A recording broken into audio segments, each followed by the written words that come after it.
salam sehat. Silakan duduk. Terima kasih, Ibu Guru.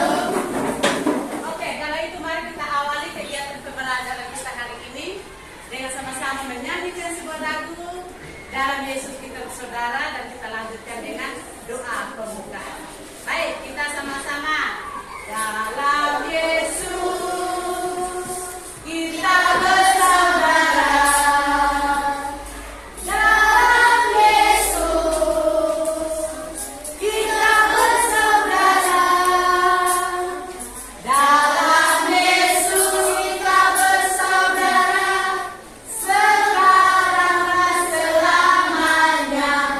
Dalam Yesus kita bersaudara. Awali kegiatan kita dengan sama-sama berdoa. Silakan berdoa. Marilah kita siap dulu untuk berdoa. Dalam nama Bapa, Bapa dan Putra dan Roh Kudus. Amin. Ya Allah, Bapa yang Maha Kasih, pada hari ini kami akan belajar tentang Yesus yang mewartakan kerajaan Allah dengan tindakan. Bimbinglah kami agar kami mampu meneladani Yesus dan selalu mengatakan kebenaran. Bapa dan Putra dan Roh Kudus. Amin. Silakan duduk. Terima kasih. Tepuk tangan dulu kita semua. Anakku yang terkasih, hari ini Ibu Glory akan menyampaikan materi dan kita akan berproses bersama di kelas ini. Materi di semester ganjil pelajaran 11, yaitu apa yang ditampilkan di depan? Tentang apa?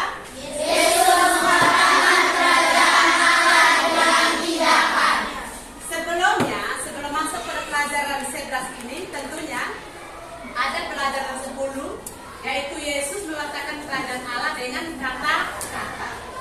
Dengan kata-kata kemudian ada tindakan.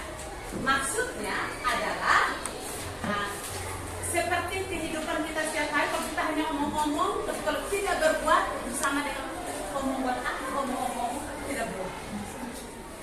Orang lebih melihat apa yang kita buat daripada apa yang kita bicarakan. Betul tidak anak-anak? Tujuan pembelajaran kita hari ini, pelajaran 11, Yesus mewartakan kerajaan Allah dengan tindakan. Yang pertama, melalui refleksi, peserta didik atau anak-anak dapat menyebutkan 5 tindakan atau mujizat yang dilakukan oleh Yesus.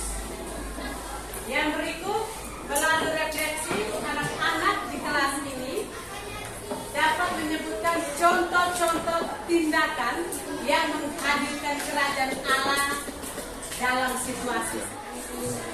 Baik anak-anak, kita lihat di dalam tampilan di depan ini menceritakan tentang surat Yakobus untuk membantu kita memahami tentang Yesus mewartakan kerajaan Allah dengan tindakannya. Tidak hanya dengan kata-kata, tetapi dengan perilaku atau tindakan nyata. Dan itu dijelaskan dalam surat Yakobus. Kita lihat dalam suratnya, Yakobus menegaskan serta mengingatkan kita, apakah gunanya saudara-saudaraku jika seorang mengatakan bahwa ia mempunyai iman padahal ia tidak mempunyai perbuatan. Paham? Dari kalimat ini kita paham ya? Ia mempunyai iman tetapi dia tidak mempunyai perbuatan. Contoh, Ibu Glory walaupun setiap minggu datang ke gereja, berlutut sampai di gereja, sampai lutut keram, tetapi kalau pulang ke rumah, Ibu Glory dan tetangga tidak pernah akur, selalu berpikir negatif, selalu membatasi diri dengan sesama, tidak pernah tegur sapa pada orang lain. Itu namanya apa? Iman tanpa perbuatan adalah mati. Lihat ya. Baik anak-anak, setelah kita diangkat dengan salah satu teks kitab suci tentang surat Yakobus bab 2 ayat 14, dilanjutkan ayat 17 sampai 18 untuk mengantar kita memahami tentang perilaku atau perbuatan tidak hanya melalui kata-kata tetapi tindakan nyata. Sekarang Ibu ajak untuk membaca kisah Ignatius Yosef Kasimo pada halaman 104 sampai 105. Ibu ajak kita semua untuk membuka pada halaman 104 sampai 105 kisah tentang Ignatius Yosef Kasimo. Silakan anak-anak baca dulu.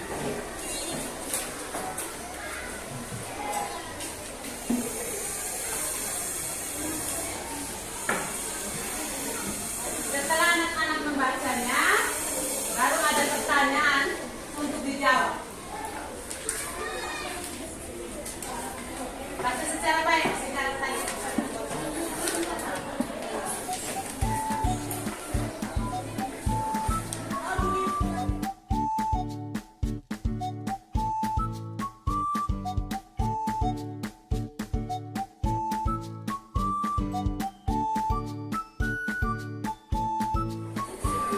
Oke anak-anak, sudah baca? Siapakah Ignatius Yosef Kasimo? Sejauh yang kamu baca tadi, kamu sampaikan saya apa? Siapakah dia? Dia seorang Katolik yang taat. Persediaan pangan untuk masyarakat atau seorang Menteri Persediaan Pangan untuk masyarakat. Pada zaman siapakah itu? Presiden siapa? Yang presiden siapa? Presiden Soekarno. Baik, pertanyaan berikut. Pertanyaan yang berikut. Sikap-sikap serta tindakan Ignatius Kasimo yang dapat anak-anak tiru atau yang bisa kita teladan, meniru itu apa yang dia buat itu, yang pesan untuk kita yang bisa kita lakukan dalam kehidupan kita setiap hari. Yang bisa jawab angkat tangan. Oke,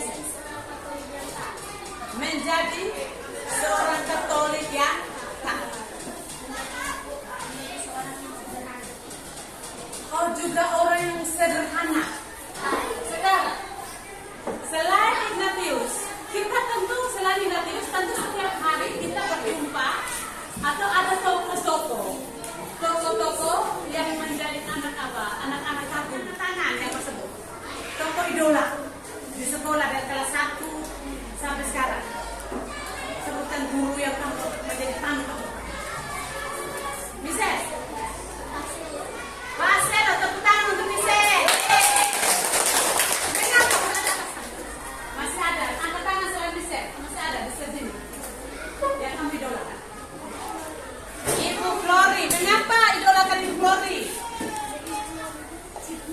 Lucu, apalagi? Baik kan, Ibu akan simpulkan dari pengajar tadi. Pada umumnya, masyarakat atau teman-teman, ya, atau siapapun itu, lebih percaya kepada kesaksian hidup atau tindakan nyata daripada hanya berbicara atau anak-anak. Sekarang Ibu ajak kita semua untuk membaca 2 perikop kitab suci. Yang pertama, kisah tentang orang Samaria yang murah hati, dan yang kedua, Yesus membangkitkan anak Yairus dan menyembuhkan seorang perempuan yang sakit kelelahan. Kita buka yang pertama Injil Lukas bab 10 ayat 5 sampai 37. Dan yang kedua Injil Lukas bab 8 ayat 40 sampai. Setelah anak-anak baca, nanti kita akan diskusi beberapa pertanyaan dalam kelompok. Hasil diskusinya akan kita presentasikan. Paham? Dalam kesempatan kita untuk membaca. Kalau disuruh membaca, ya membaca. Membaca habis sebab kita Ibu kaitkan soal untuk kita diskusikan. Sama, biar ada teman-teman yang diskusi. Sudah paham? Silakan.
dilakukan oleh Yesus.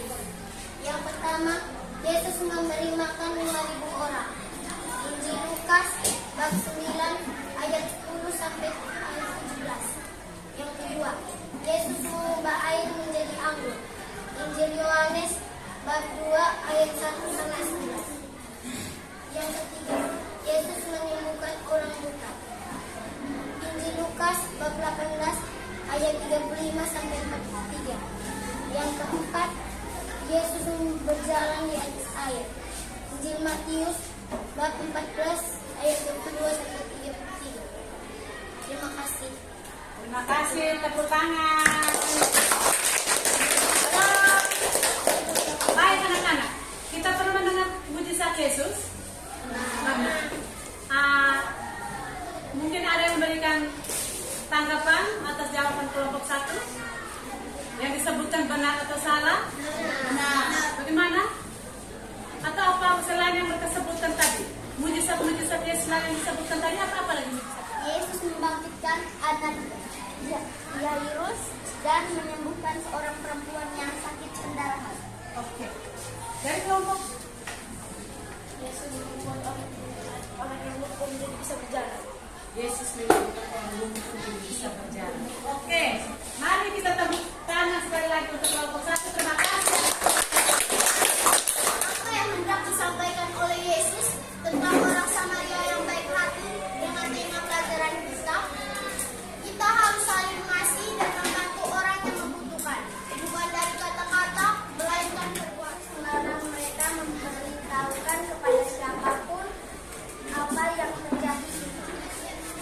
Yang patut kita tiru adalah orang Samaria, karena orang Samaria tersebut membantu orang yang dirampok tadi, sedangkan orang Lewi dan imam membiarkan orang yang dirampok. Dan kehausan. Akan tetapi Yesus dapat menyembuhkan orang buta dan dapat membangkitkan anak Yairus. Terima kasih. Setelah kita selesai pembelajaran atau setelah kita mendalami materi tentang apa tadi? Yesus Mewartakan kerajaan Allah melalui perbuatan. Yesus mewartakan kerajaan Allah dengan tindakan. Tadi dalam kelompok contoh-contoh perbuatan Yesus itu apa-apa tadi? Mujizat Yesus tadi? Apa-apa tadi? Memberi makan 5.000 orang. Memberi makan 5.000 orang. apalagi mujizat Yesus? Menyembuhkan orang buta. Ya, Merubah air menjadi anggur. mengubah air menjadi anggur. Apalagi Yesus berjalan di atas air. Yesus berjalan di atas Menyembuhkan air. orang buta. Apalagi? Ya, Menyembuhkan orang buta. menyembuhkan orang buta. Yesus menyembuhkan orang lumpuh. Yesus menyembuhkan orang lumpuh. Itu adalah cara-cara Yesus melakukan tindakannya. Yesus tidak hanya berkata-kata, tetapi dia berbuat, menyembuhkan orang sakit. Ya. Salah satu mengubah air menjadi anggur. Kemudian tadi kita sudah belajar dari tokoh Kasimo Ignatius. Dengan kesederhanaan dia diangkat menjadi salah satu menteri masa Presiden Soekarno, dan prioritas yang paling utama dalam kesederhanaannya adalah apa? Dia membantu dan menolong orang-orang miskin, masyarakat miskin. Sehingga pesan buat kita adalah kita tidak hanya berbicara atau berkata-kata, tetapi lebih dari itu, sebagaimana yang dilakukan oleh Yesus melakukan tindakannya, kita juga bisa melakukan tindakan-tindakan nyata dalam hubungan kita dengan sesama di sekitar kita. Baik anak-anak, kita perhatikan ada soal evaluasi. Yang pertama, tulislah 5 mujizat yang dilakukan oleh Yesus. Temukan dalam Injil Matius, Markus, dan Injil Lukas.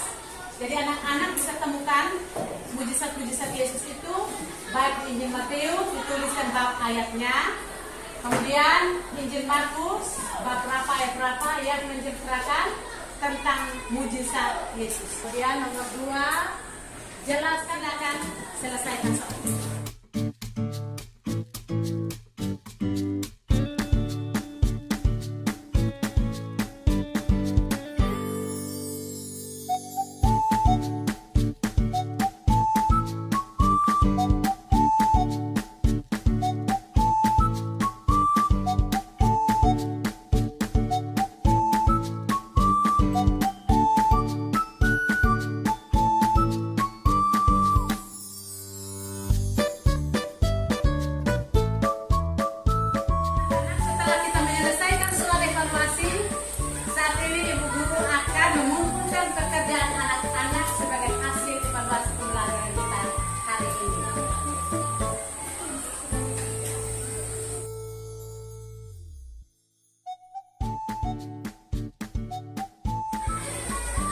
Hari ini pembelajaran Yesus meletakkan kerajaan Allah dengan tindakan nyata.